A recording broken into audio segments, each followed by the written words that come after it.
Good afternoon, everyone. My name's Turlough and this is Terry Clavin, and we're going to give you an introduction to the Dictionary of Irish Biography this afternoon, and we're also going to talk about a forthcoming volume that we're publishing with the RAA entitled Irish Sporting Lives. So the dictionary was initially undertaken as a preparatory kind of research project in the 1980s, and it proceeded to writing at kind of great volume and intensity in the 1990s. And it was published originally in 2009 in both hard copy and online. And in this sense, we talk about the DIB. We refer to the volumes, but most of us, even to this day, use the online. So it sort of has two presences, so to speak. When published in 2009, it covered those dying up to 2002. And since then, we've undertaken two updates each year, adding new entries, often what we call missing persons, or just people who've died more recently. And the missing persons might be people who have been unearthed by new research, new publications, or who a greater awareness and understanding has developed in the historical or public consciousness. Two supplementary hard copy volumes have been published to date, collecting the new material that tends to be published first on the website. And now, in the last few years, we've taken the website open access, and it's available everywhere at DIB.ie. There you can look at almost 11,000 lives from the full expanse of Irish history and the experience and lives of Irish overseas as well. Only in recent weeks we added 43 new entries, and we now attach images of people where possible, which I think adds a little something to the dictionary. So Irish Sporting Lives will be published next month, and it's going to collect about 60 sporting lives taken from the DIB. When we first started this project, 2014 initially, there's about 530 people who have a sporting facet to their career in the dictionary.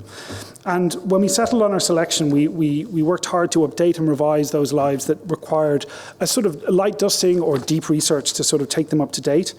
We also commissioned a handful of new entries for the volume, which I think really highlights the sort of growth of both sports history and the ability of us to interrogate the past through digitized resources, primarily newspaper resources. But it really has changed the nature of biographical research substantially in the last decade and a little longer.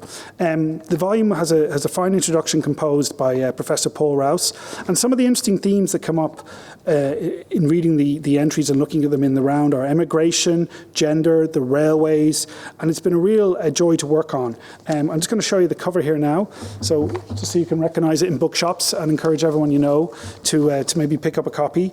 And now I'm going to pass you over to Terry, and we're just going to talk through 10 lives that we found interesting. Okay, so what are the criteria for getting into our Irish Sporting Lives volume? Well, it helps to be successful, be it in terms of winning trophies, breaking records. Fame or notoriety is also good. And here, of course, we should say that sporting celebrity is not the same thing as sporting greatness. Critical acclaim, well, I suppose by that we mean sporting greatness independent or separate from sporting success or sporting celebrity. So someone who was unjustly neglected, perhaps didn't win much because they're on a weak team. Historically interesting, perhaps someone who achieved a historic first, such as the first person to win a gold medal for Ireland in the Olympics. Innovators are people who change their sport by developing a new strategy or technique. And finally, I should say, and I should also say, that not everyone in the volume engages physically in sport at an elite level, so therefore we have sports coaches, sports founders, promoters, trainers, and the like. Now, in making our selection, we wanted to achieve a varied and interesting mix. So we tried to go for chronological spread, both across the volume, but also within individual sports. Gender balance, for the purposes of getting a better gender balance, we commissioned 5 new entries on women, and we benefited from relatively recent published research done on the history of women's sport. So we also go for a spread of sports and a spread of geographic representation, but by that we mean just what part of Ireland our subjects hail from. We have individuals who may not necessarily have had an outstanding sports career, but they had an interesting career. Shea Elliott would be an example of that. His career sheds a lot of light on the nature of professional cycling. And we also went for a spread of mix between team sports and individual sports. So as Turlough said, we're going to go through some of our lives just to give you a flavour of what's in our volume. So meet Dan Donnelly, who is sketched here a little incongruously in gentleman's attire. He's a champion prize fighter of the 1810s. During this period, the rules of that sport permitted not just bare-knuckle brawling, but also butting, eye gouging and hair pulling. He is Ireland's first proper sports celebrity. Huge crowds came out to see him fight in the Curragh, where there's now a monument to him. The fact that his victories were over English opponents added greatly to his popularity in Ireland. He's considered to be a very good but rather flawed fighter, not least because of his fondness for alcohol, which does in fact contribute to his early death. So he's an example of the pitfalls also of sporting celebrity. Thanks, Terry. This is an image of Joey Dunlop taken by a fan who was a friend of the author of the entry in the early 1990s at the Isle of Man TT races. And by chance, I grew up there, so I've always had an interest in Dunlop, if a little bit more than the sport. Dunlop hailed from Ballymoney, County Antrim, and was a superb self-taught mechanic who grew up in a cohort of friends who just loved racing bikes. And they were known as the Armoy Armada. He started in local road racing and graduated to his first race in the Isle of Man in 1976, and he went on to win 26 TT titles, a record to this day.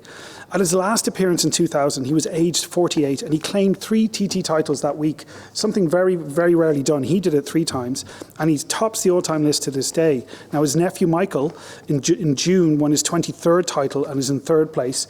So it's something of a family affair, road racing with the Dunlops.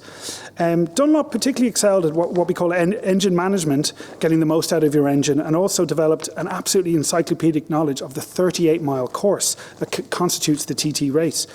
He very tragically died in 2000 in Tallinn, Estonia, racing there.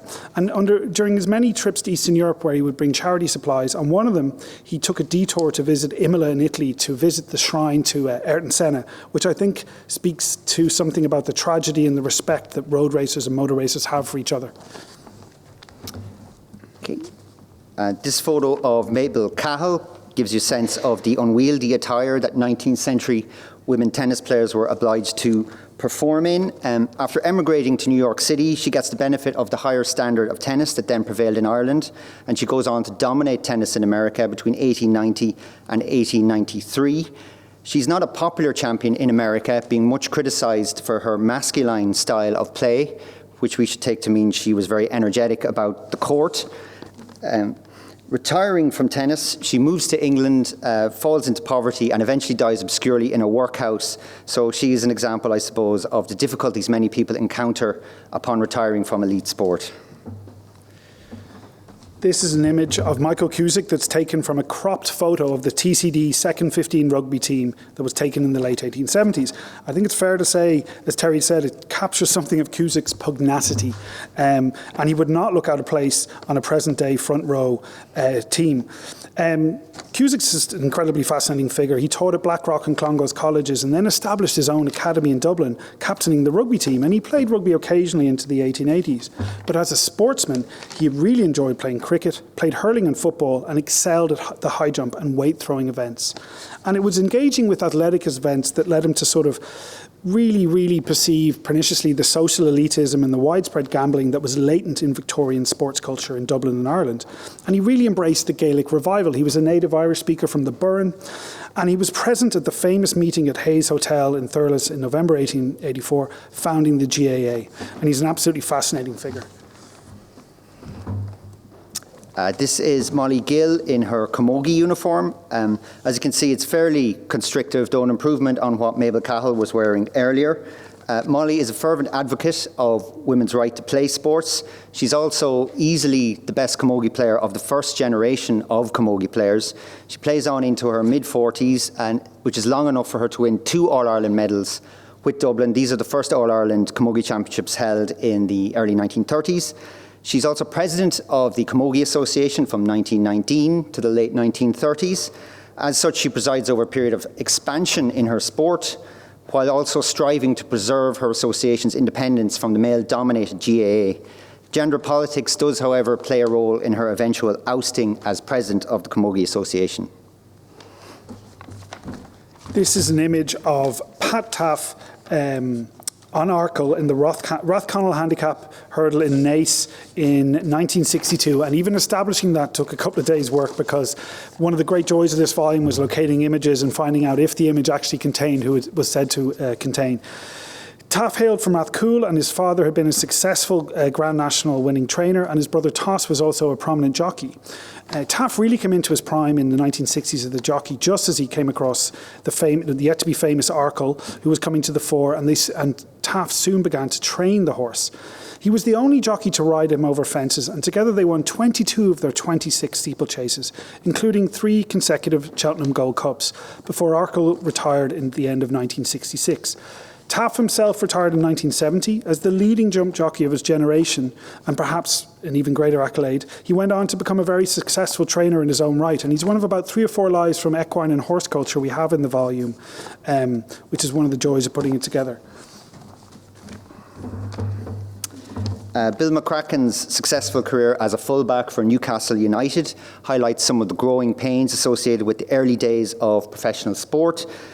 Thus, his transfer to Newcastle United becomes the subject of an FA investigation amid claims of secret payments. Likewise, he goes nearly a decade without playing for Ireland due to a dispute over money. He achieves notoriety for his clever exploitation of the offside law, eventually almost single-handedly forcing the authorities to change the offside law. His tactics are widely considered to be unsporting, and opposing fans regularly pelt him with coin, fruit and other missiles. For his part, he revels in this controversy and is an instance of how sport thrives off having villains as well as heroes. And this photo here gives you a good sense of his swagger and self-confidence. This is an image of Elizabeth LeBlond taken from her book, True Tales of Mountain Adventures, and it's really interesting to see what she's wearing to climb there. She was really a true aristocrat, presented at court in her teens. She had never laced her own boots or shoes before she was in her mid-20s, having been basically dressed by her maid every day. She first visited Chamonix in the French Alps for health reasons around 1881, and that was the beginning of her interest in mountaineering and winter sports. She went on to toboggan, ice skate, but it was as a climber over the next two decades in the Alps and also in Norway that she really made an impact, undertaking many first ascents, new climbs and new routes, and she became really one of the most successful climbers of men or women of her day.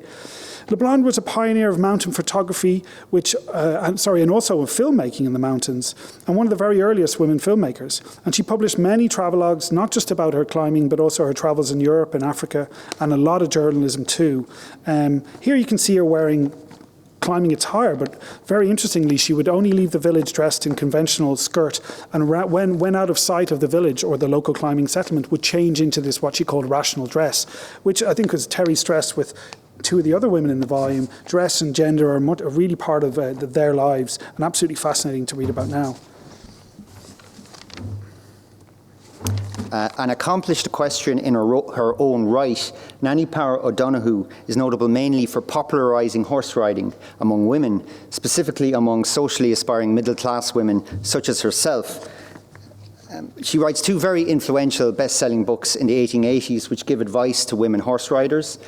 Much of her advice is ahead of its time, with the important exception of her firmly held belief that women should always ride side saddle and never astride a horse. In this, she was upholding a long-held convention that crumbles only in the early 20th century. Nonetheless, her contradictory attitudes, her partial feminism, is important for showing how women could pursue this particular sporting pastime without forfeiting either their femininity or social respectability. This is an image of Terry, or Teresa Mullen, taken from when she won the gold medal at the bowls event at the 1988 Seoul Paralympics, excuse me. And this was the first time that she competed outdoors and also outside of Britain and Ireland. And she travelled to Seoul against the advice of her medical team and her support and her family, because she was not just paraplegic at that point, but also enduring a very serious bout of cancer. Every day she left her sickbed to compete and returned immediately to rest. It's quite an amazing story in and of itself. To me, this is a really important entry to be in the book for a number of reasons. But when we came to track down images, which was a true joy, you would not believe how many organisations we contacted who did not have an image of Terry Mullen. Irish British Isles, international specialist organisations. Eventually, I went back to the newspaper archives, the wonder of digitisation, and I found an article mentioning her sister, an Eileen Barron of Raheny. I then found mention of Eileen in a death notice during COVID, and that allowed me to find likely numbers in an old hard copy phone book. Do you remember those?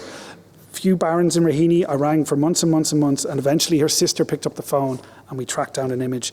And I'm really proud of that coming into the volume, and also the range of lives that we're representing in the collection we've put together. Okay, so what are some of the recurring themes we see in our sports volume? Well, class and sport is one. Particularly in the 19th century, there's a sense of sport being a luxury good. There's a sense that certain sports are appropriate for certain classes and certain genders. And linked with the class basis of sport, we see the persistence of the amateur ideal well into the 20th century. Sport can thrive off nationalism, but we also see nationalism can have a very disruptive effect on sports sometimes. The role of the media is obviously very important. The print media is crucial in the 19th century, and then from the 60s and 70s onwards, television gives sports stars a whole new level of celebrity. Emigration, well, like everyone else in Irish society, many of our sportsmen and women frequently have to go abroad to pursue their dream. Gender in sport is a huge topic in this volume. We repeatedly see obstacles being put in the way of women who want to pursue sport. Elite sportswomen frequently find themselves having to act as advocates for the right of women to play sport. And then there's retirement. People retire from sport relatively early in life and can live for many decades afterwards. Some continue in their sport in a coaching or organisational capacity. Some forge whole new careers very successfully, but many struggle with and ultimately succumb to depression, poverty and alcoholism. So on that cheery note, our presentation is at an end. Thank you very much.